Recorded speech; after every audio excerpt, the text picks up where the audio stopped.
Good evening, everybody, and welcome to Historic Harrisburg's first program in our 2025 long-running Fourth Monday educational series. My name is David Morrison. I'm the Executive Director of Historic Harrisburg, and that we're kicking this off with our preservation priorities. This is something that we've done for at least the last 10 years, and then they are published in our magazine and distributed to the news media. And that is how we alert the entire community and potential buyers and developers of their opportunities for preserving these buildings. And that has proven to be very effective. Presenting the preservation priorities again this year will be Jeb Stewart, who is the president of Historic Harrisburg and a longtime member and a preservationist of great stature in our community. This represents the work of our preservation committee, which has been working for several months to update and add things to the preservation priorities list and to keep track of the status of all of these. So on that, you're going to be hearing from Jeb about the status and the changes to our preservation priorities for 2025. Jeb? Thank you very much, David. Of course, our opening slide shows the front of the building and our marquee. We would like to at least show what the objectives of the Preservation Committee are, the group that decides upon the preservation priorities at this point and selects them. Those goals are acts as a preservation think tank for HHA and the Community Historic Preservation Fund, helps with preservation research, education, and communication, examines and analyzes preservation issues and opportunities, leading to advocacy positioning, Community Historic Preservation Fund funding proposals, and other undertakings, and coordinates HHA's historic preservation activities, including annual preservation awards, preservation priorities, and shaping HHA advocacy positions, etc., subject to board approval. Going to the first, where we are here is our table of contents. First are our top 5 priorities. Those are most significant that we're trying to focus upon. The second is a watch list that we want to continue to maintain in terms of watching what's going on with these buildings and landmarks. The third are the preservation losses, and unfortunately, a building at this year, only one that was demolished, and then the preservation successes. Here's a map that shows the top 5, which are the Broad Street Market, William Penn High School, the Balsley House on 2nd Street, the Lochiel Hotel in South Harrisburg, and both the Riverside and Paxton firehouses listed as one of our priorities. Going to the first, we all know about the Broad Street Market and the fact that the brick building had suffered the major fire a year or so ago. Thankfully, a project manager is underway, as well as the architectural firm that the city has selected. Work is proceeding with the brick market.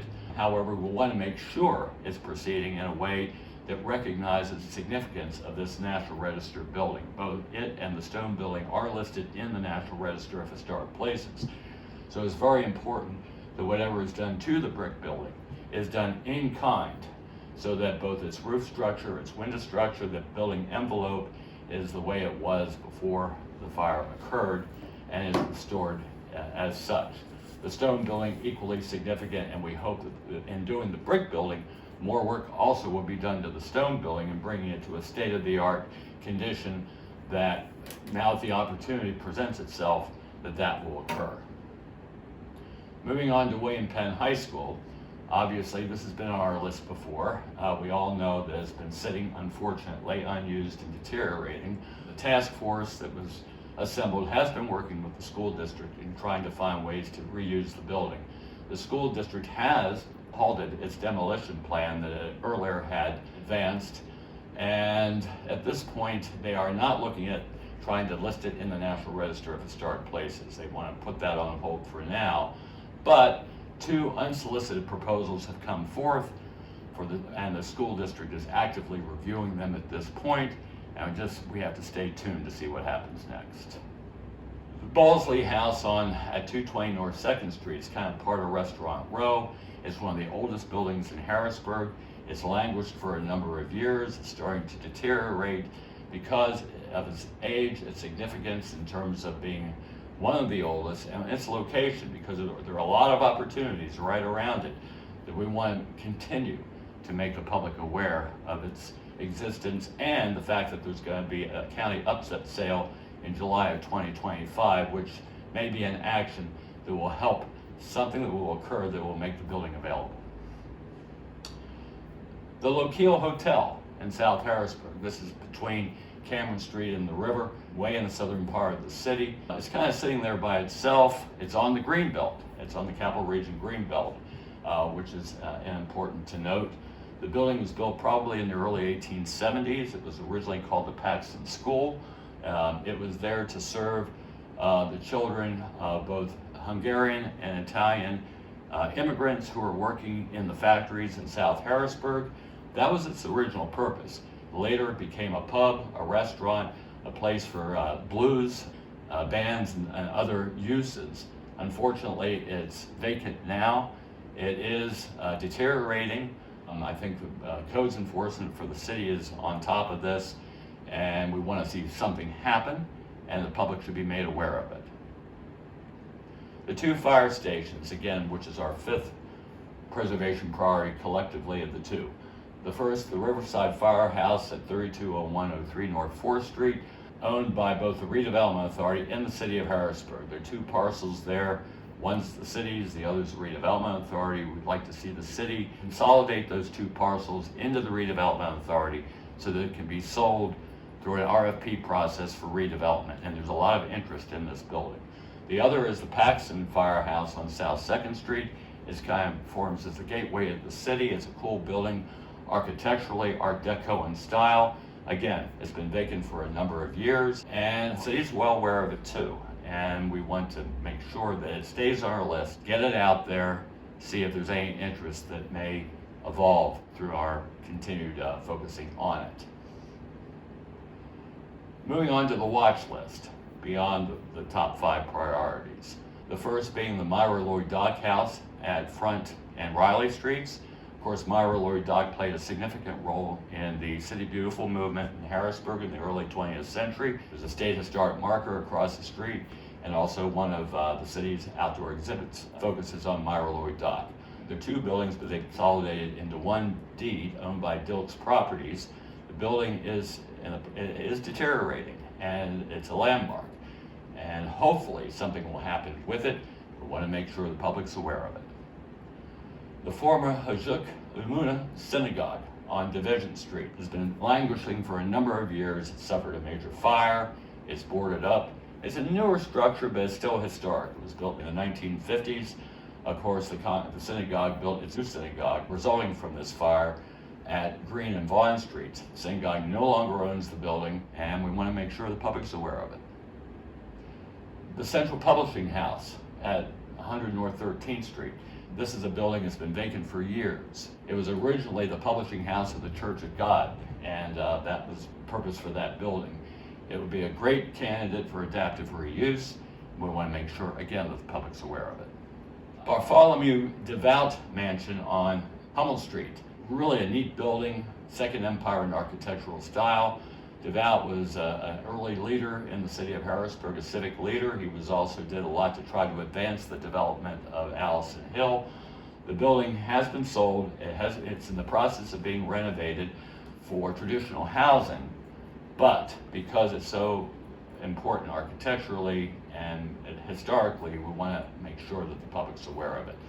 The image on the right was extracted from the 1875 Dauphin County Atlas, so at least we know that the building is that old.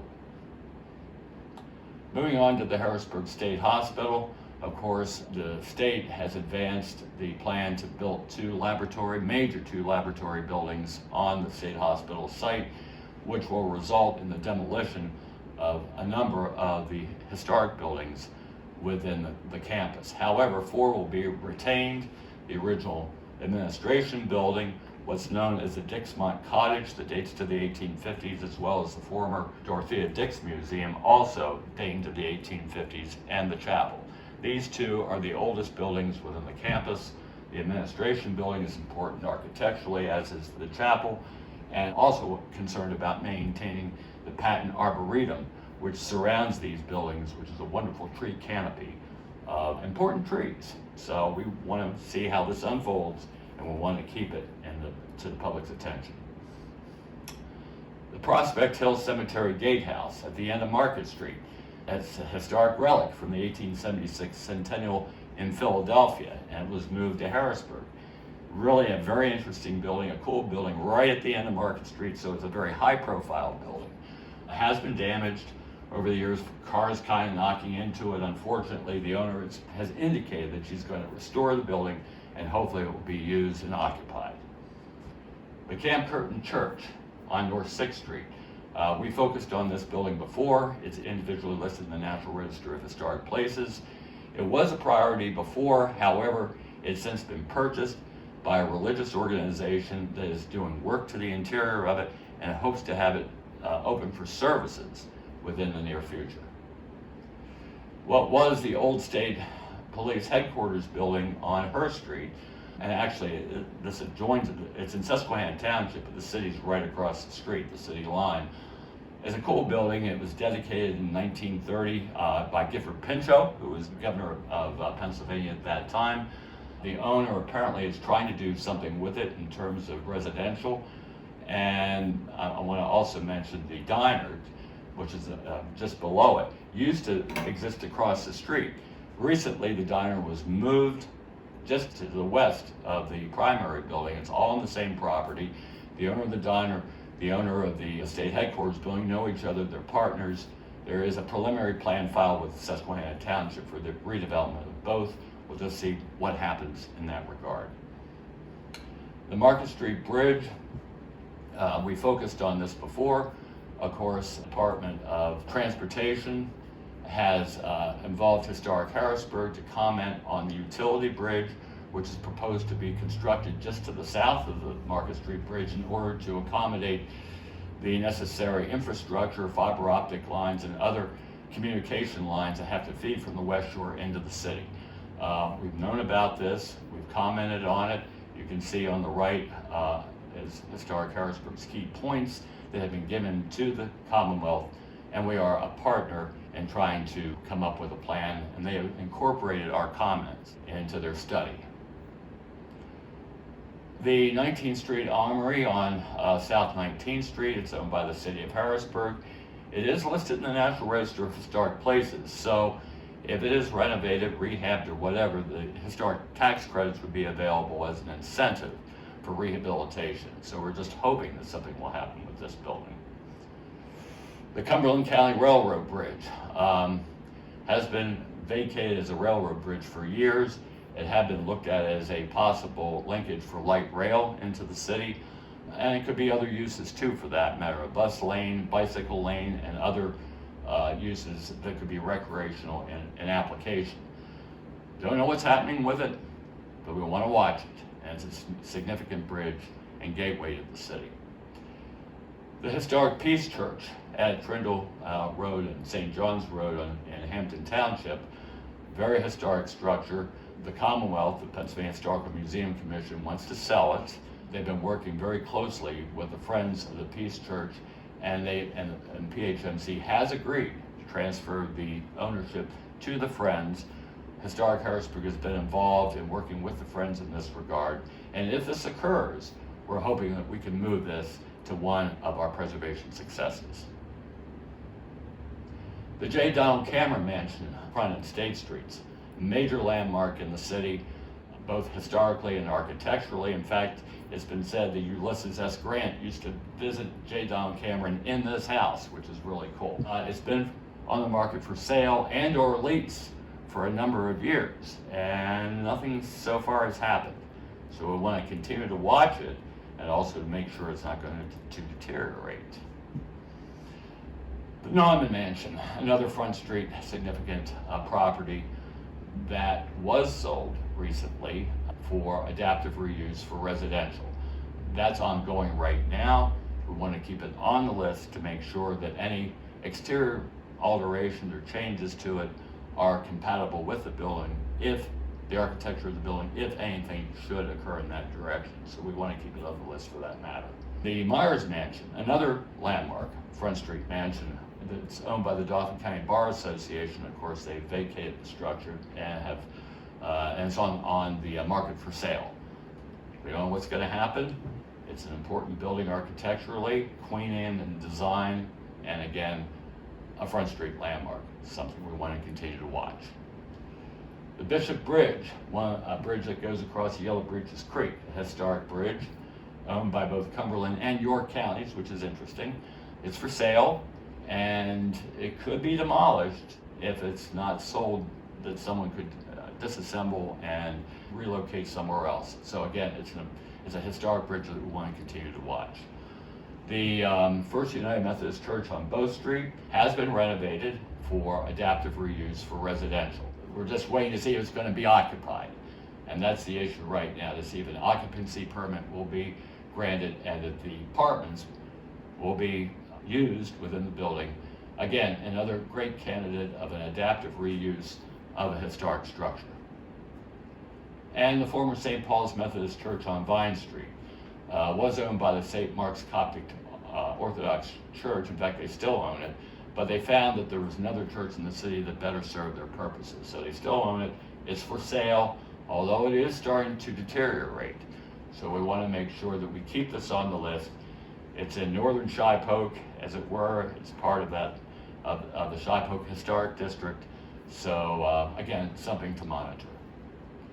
The former Bishop McDevitt High School, leased to the bridge by the William Penn Holding Corporation, which is the owner. The Eco Village garden had been created, of course, in the rear, in the football field bleachers, but to our knowledge, it's still languishing, and we want to continue to monitor it. The Atlas Building at 6th and Clay Streets, deteriorated for years, recently restored on the exterior, thankfully, did a wonderful job in lighting, restoring the ornamentation on the exterior. As you can see, the pilasters going into the main entrance.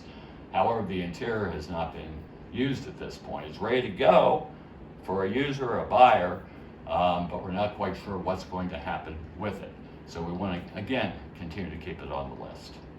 And the Walnut Street Bridge. The main thing here, of course, is new LED lighting on the eastern span. Those lights are kind of half on, half off, and LED lighting is what should occur.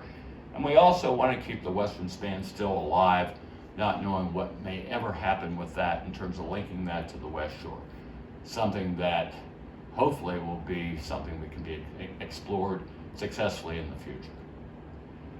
Grace Methodist Church on State Street. There had been a couple of years ago an effort by the Methodist Conference to close this church.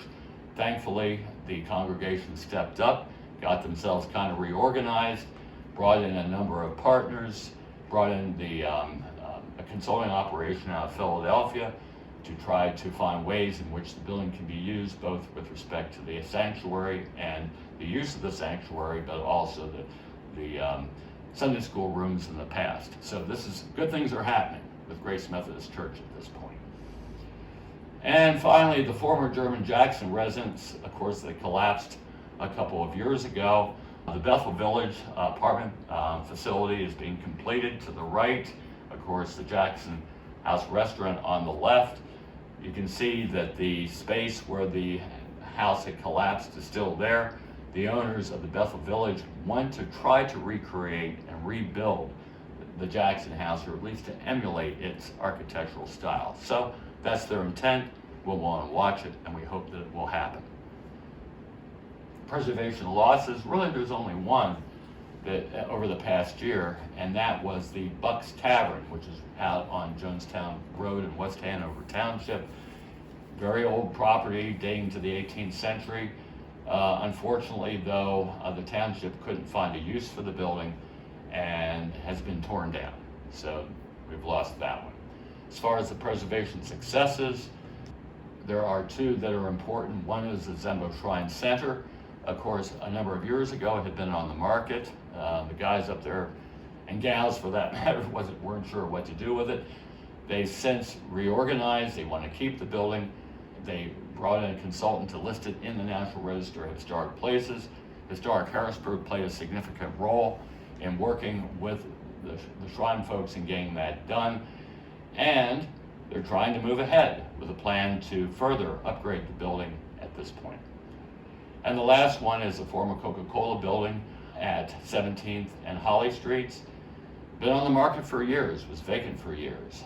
Good building architecturally, specifically with the Coca-Cola logos and the spandrel panels and the concrete spandrel panels between the stories, really neat.